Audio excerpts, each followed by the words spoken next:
listening to the Art of Homeschooling podcast, where we help parents cultivate creativity and connection at home. I'm your host, Jean Miller, and here on this podcast, you'll find stories and inspiration to bring you the confidence you need to make homeschooling work for your family. Let's begin.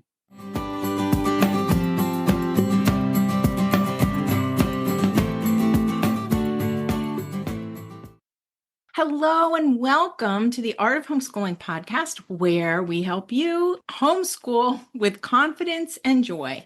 I'm your host, Jean Miller, and today I have a special guest. I'm joined by Jessica Bentson, the creator of Toy Making Magic, a beautiful membership that teaches parents how to make handmade toys, even if you don't think of yourself as crafty.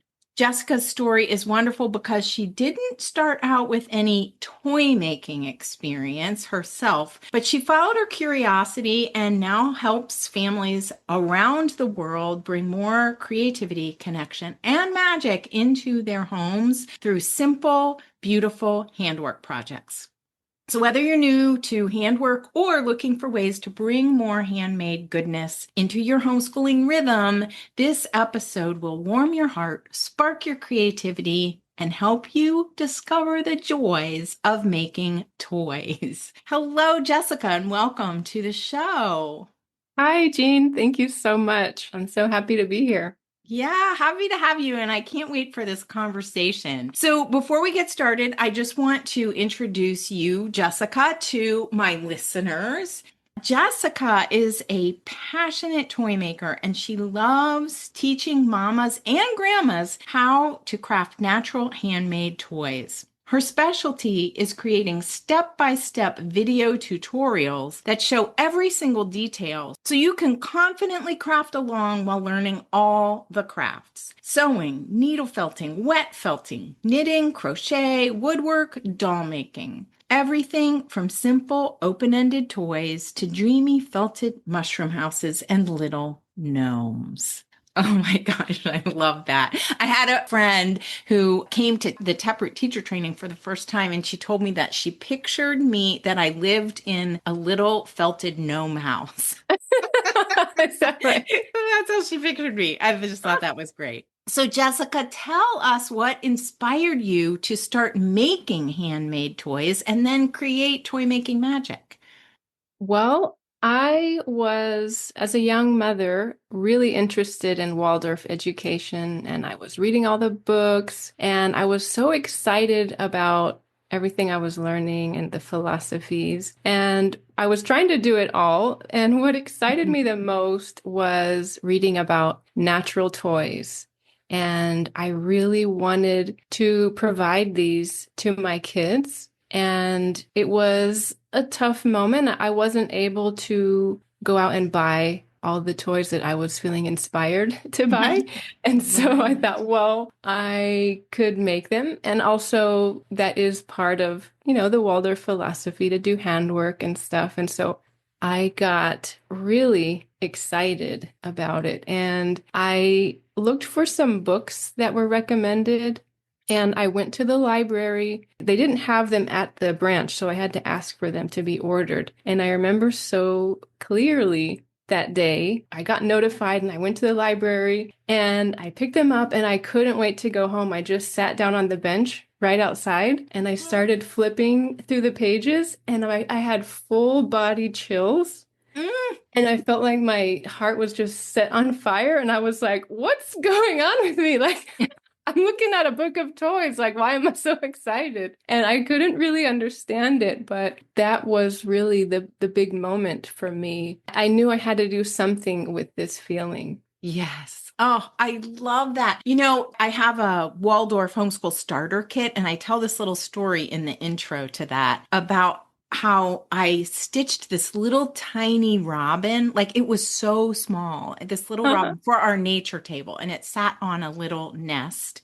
And I was so proud of myself when I finished it. I had just this sense of real connection and pride at the same time about crafting this little teeny tiny bird.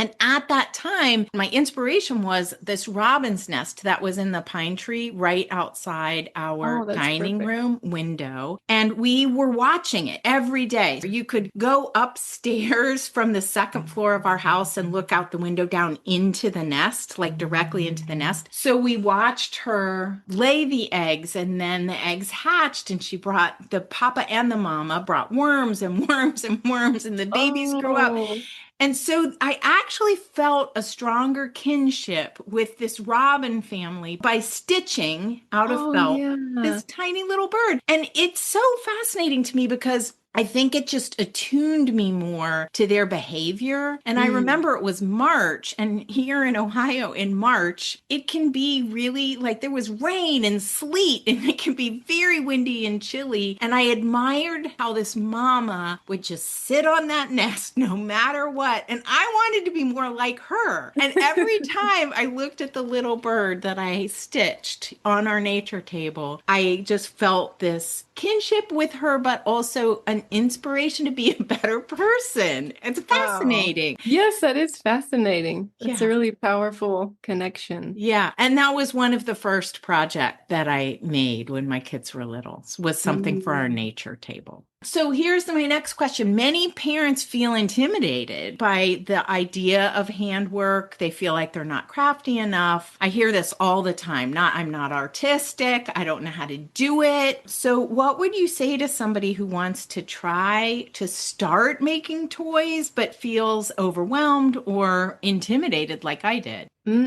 Well, I think that if you're feeling that little tug to on your heartstrings to start making toys, I think Mhm. a great project to start with is beanbags. I always say that too. That's so great. It feels like kind of a like womp womp. It's not like an exciting sounding project, but for me, it has been the most fulfilling toy that I've ever made out of all the toys I've made in 5 years. And I'll tell you why. It's because my kids love them so much and Yeah. they play with them the most out of everything I've ever made. And so it's so satisfying. Yeah. And I've seen how open-ended toys in general are so beneficial for kids. And I think beanbags are a perfect open-ended toy to start making. And they can be used for stacking or putting things in color order. I like to recommend making lots, like 24. You don't have to make 24 to get started. You can get started with 5 or 6, but I love to recommend making a lot because kids get more and more ideas the more that they have. They might be able to build with them, create a little wall. I mean, not like a tall wall, but like a division of things, or create their own games. My kids have come up with lots of games beyond the typical beanbag toss. And another reason I like to recommend it is you can choose to sew it by hand with felt. So it's a great intro to Yep. sewing with felt if you've never Hmm. done that. It's a great first sewing machine project if you're curious to explore sewing on the sewing machine. And if you're not really into felt or working with wool, you can hand sew it with cotton fabric. So it's just so approachable. It's just 2 squares of fabric, sew it together, put beans in there, and you've got a toy that your kids will love from ages like 1 to 12. Yeah. Oh my gosh. It's So perfect. that's such a fun coincidence because I say to parents all the time when you start first grade, this is like as a homeschooling mentor from an educational perspective. This goes so well with what you're saying because I say Mm. if you're starting first grade and you don't have beanbags yet, Ah, it's time to make them. That should be your first project. yeah. And start with at least one for each person, including Yeah. yourself, because of bringing movement to math in particular, but Hmm. also learning verses, poetry by heart. It's so much easier to learn something by heart when you add movement to it. Yeah. And it makes it more fun and engaging. And then, like you said, my kids did that too. Kids just will make up games with the beanbag. Yeah. It Yeah. blows my mind. I'm not good at coming up with games, and they have game after game after game, and I'm like, what's going on? Where do these ideas come from?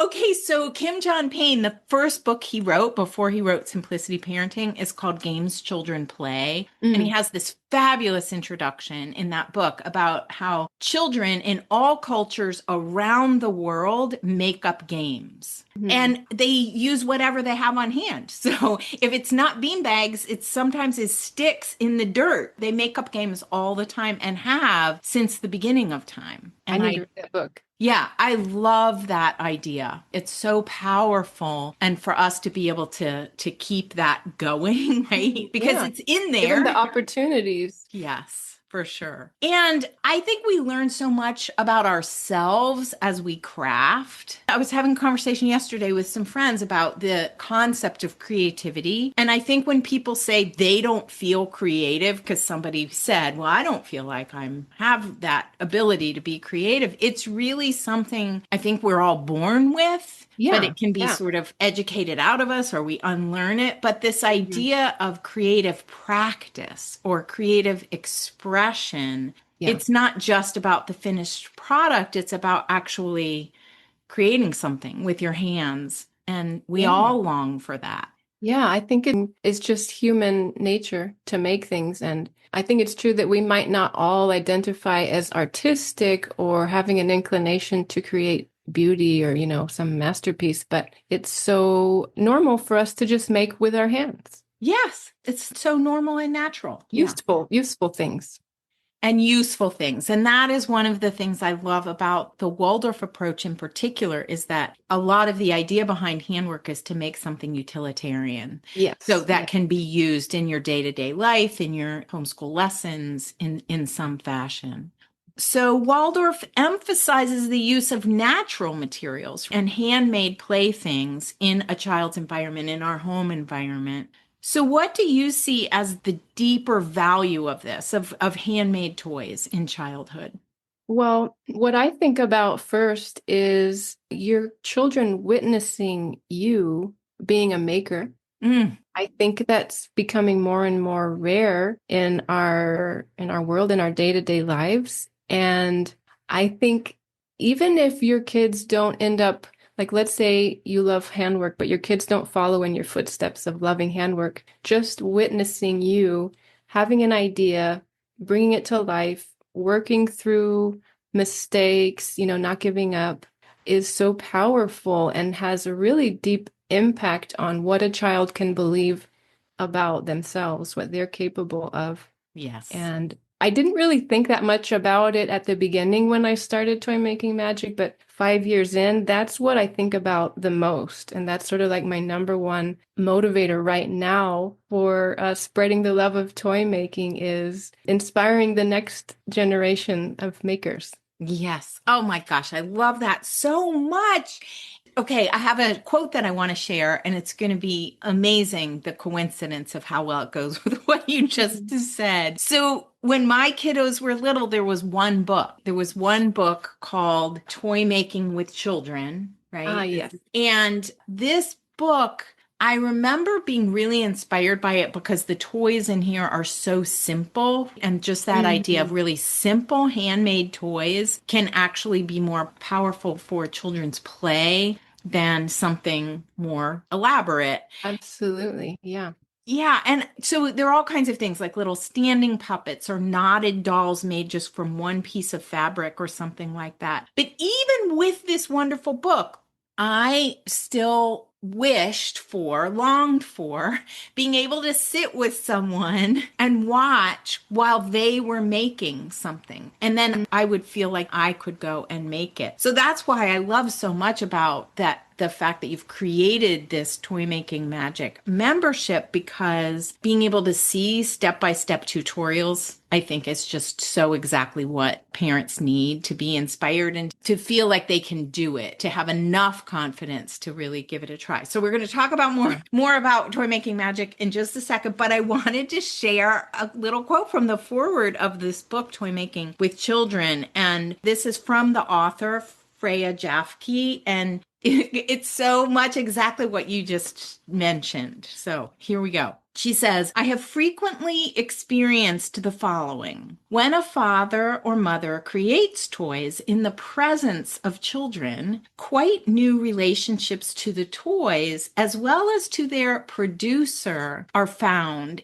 And such an experience is another bit of life experience won by the growing human being. It is a great gift to facilitate the creative play of children and to arouse in exchange unconscious but deeply experienced gratitude. Mm. You Isn't give that me just, chills. I know it's I have so chills. lovely. And so I do think it's wonderful for children to just have us be making something in their presence. It's such a powerful Yeah. thing. Mhm. And it's actually a really great activity to do when you want your children to be playing independently, but you want to be nearby, is to sit and be working on a handwork project. So, how has the practice of toy making impacted your family? I know you were homeschooling for a while, and so if you want to mention anything from those years, from that journey, but I just am curious to know if you have any little stories to share about your own toy making. I feel like I'll just share that my kids have not followed in my footsteps. We did so many crafts and knitting, and they went along with it and were proud of their creations at the time. But now that they're a bit older, they've lost interest in that. However, I see so clearly the confidence that they have about making things, their own ideas. And my eldest in particular, I probably did the most handwork with him, and he is like an idea guy, an inventor, and he just makes stuff all the time. Yeah. And I really believe that that early childhood Waldorf upbringing and making all those projects played a big role in that.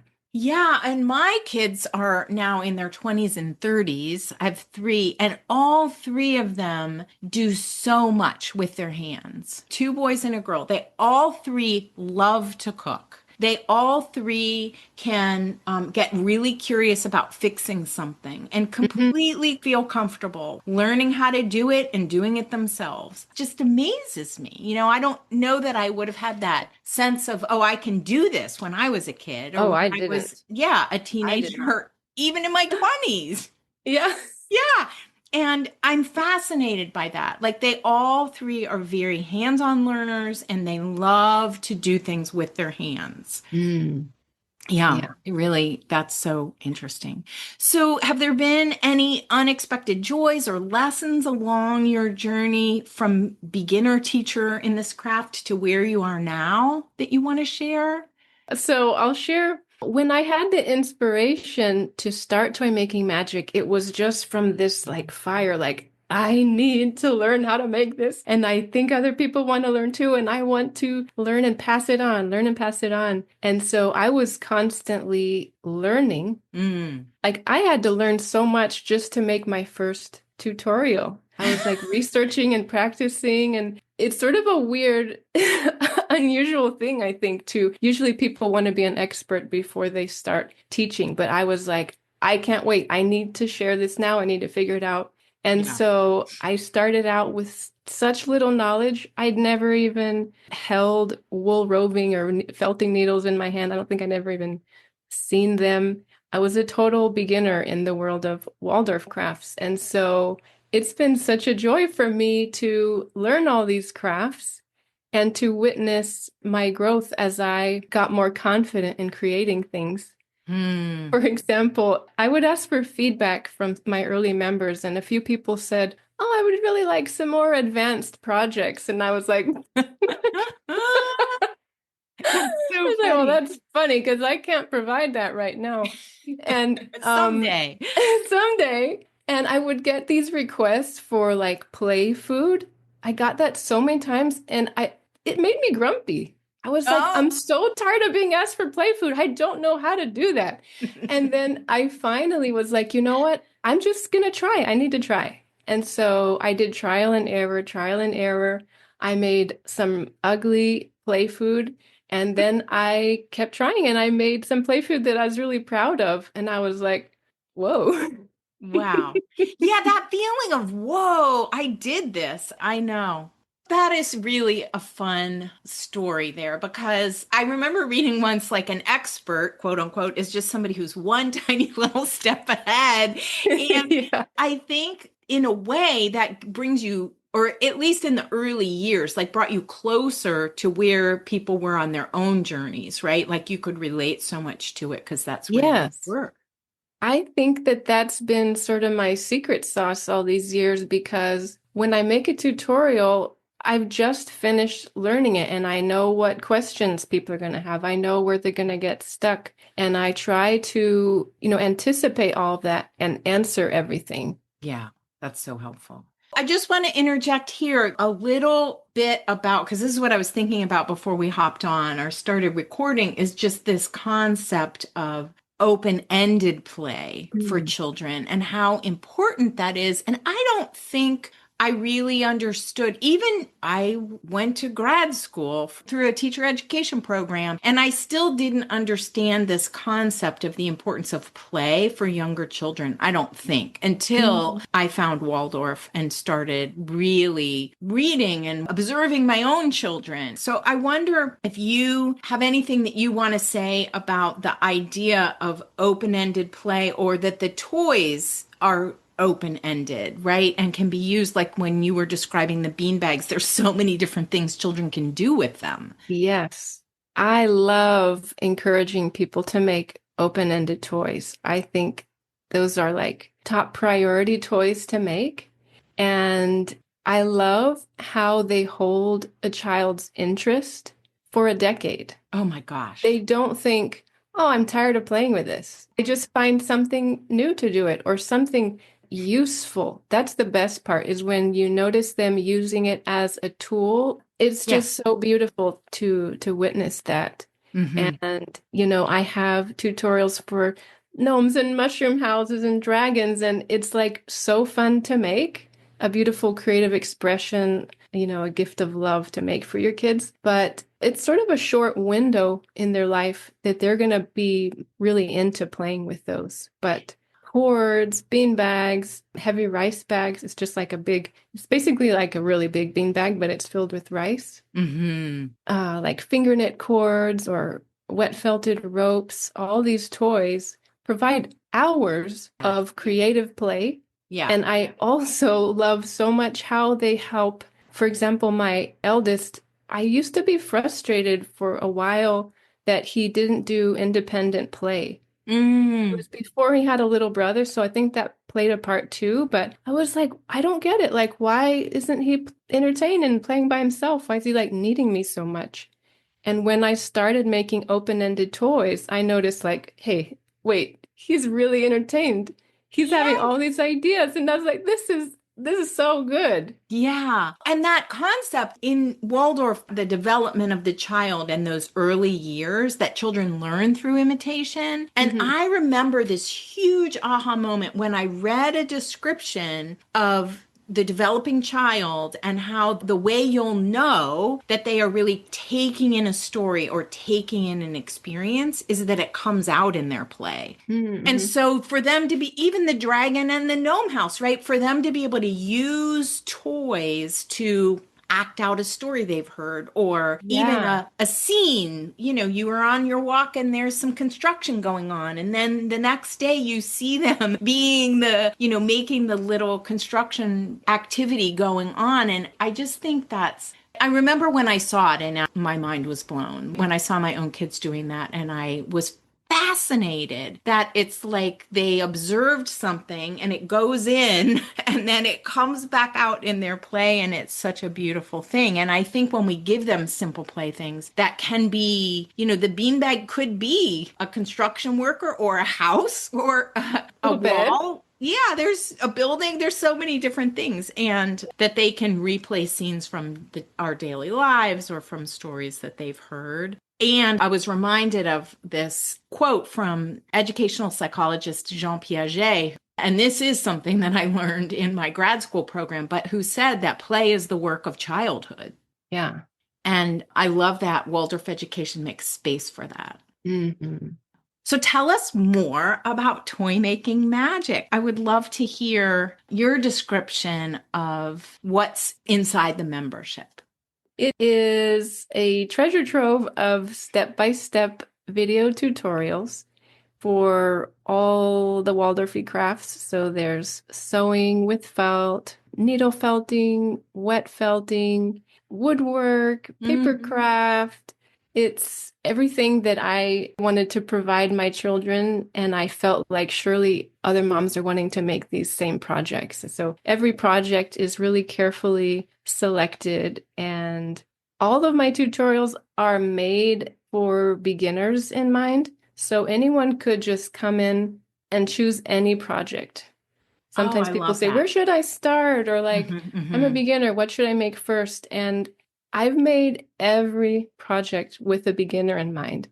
And I've had people come in with no sewing experience ever and made my dragon pattern, which is one of my most complex patterns, but Hmm. they're able to make it because I show literally every single little detail. Oh my gosh. I love that. When we first connected, I was sharing with you that a couple of years ago, a member inside my Inspired at Home community, which is where I mentor homeschooling parents, posted a photo of a dragon made from your pattern Oh, so cool. in our Facebook group because she was so proud of herself for making this. And it was fall season, and she was talking about how she had wanted to make one of these for years. And she finally found a tutorial Oh, that she was able to follow. So I love that. I know. Yeah. So I just want to share with all of you listeners that you can learn more about Jessica's work and explore her wonderful tutorials and membership at artofhomeschooling.com/toy making magic. That's my referral link. And I want you to remember that if you're listening to this episode in real time, like as it airs, that Toy Making Magic membership is open June 16th through the 20th. So be sure to go have a look. So, is there anything else that you want to share about getting started or specific projects that you're excited about or anything?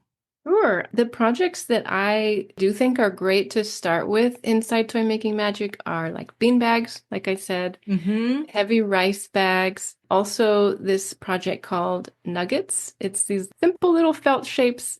If you visit my website, you'll see it sort of all over the place. I have these little rainbow colored nuggets, and those are fun open-ended toy that even children can help make. I've heard so many moms say that their kids like to help make those. Mm-hmm. And also, the felt strawberries are a great first project. And I know that my community is going to be really excited that you are coming out with a knitting course. Because Yes, I am yes. asked all the time, I don't know how to knit. I want to teach this to my children. Where do I learn? Yes, I'm really excited about my upcoming knitting course. And it's three projects, and it's created for people who have either never knit before or they used to know and they've forgotten. And it's just like all my other tutorials, super detailed and shows you every little tip that you need to become a confident beginner. That's so great. Well, I'm really excited to make the little knitted ball for our 6-month-old granddaughter. Oh, cute Can't grandbaby. wait because she's just now sitting up and reaching for things, and that will be a really fun gift to make for her. So, Yeah. oh, well, thank you. This has been such a great conversation. Is there anything else you want to add before we wrap up? I don't I think so. It's been an absolute joy. I've really enjoyed chatting with you today. That's so great. And I know so many people in my community, in my world, are going to be really excited to hear about toy making magic. And you were part of Inspired at Home for a while. So that's I really was, fun I too. was. Your Yeah. work helped me so much. That's great. Well, listeners, I hope that you are feeling inspired after hearing Jessica's story. It's such a beautiful reminder that we don't have to be experts to begin something new, right? Right. And we just want to have a willingness Mhm. to give it a try. How did you describe it? If it's tugging on your heartstrings, if you're getting a little pull toward, I want to craft something with my hands. And handwork is such a powerful part of Waldorf-inspired homeschooling, the whole Waldorf approach. And I love how your toy making magic makes it accessible, doable, and joyful, especially for those who don't think of themselves as naturally crafty. So, just a reminder to everybody, you can learn more about Jessica's work and explore her wonderful tutorials at this link. It's my referral link, but it takes you directly to her website. It's artofhomeschooling.com/toymakingmagic. And remember, if you're listening, that the Toy Making Magic membership is open for joining from June 16th through the 20th. And you can join for 3 months. I think summer is a fabulous time for making toys. Yes. And your Well, kids help. yeah, and the kids can help. I remember doing some stitching by the pool and at the park when they would play and all of that. It's a good time for Oh, I do want to mention that as a bonus, there is a library of handwork for kids tutorials as well. Oh, thank you for mentioning that because I know that parents really enjoy doing that. So name a couple of those projects. Tell us a couple of those projects. Well, my favorite one is how to make handmade felt. So Oh, just with some wool roving and soap and water, you can make a beautiful, unique, one-of-a-kind piece of felt, and you can turn it into a bag or a little zipper pouch or a flute case. oh, what fun. Oh, that's great. Thank you. I'm glad you remembered to mention that. So, all of you listeners, go check out Toy Making Magic. And Jessica, thank you so much. This has been really wonderful. Thank you, Jean. Yeah. And until next time, remember, everyone, you are the magic in your homeschool. Thanks for listening today. See you next time. That's all for today, my friend. But here's what I want you to remember.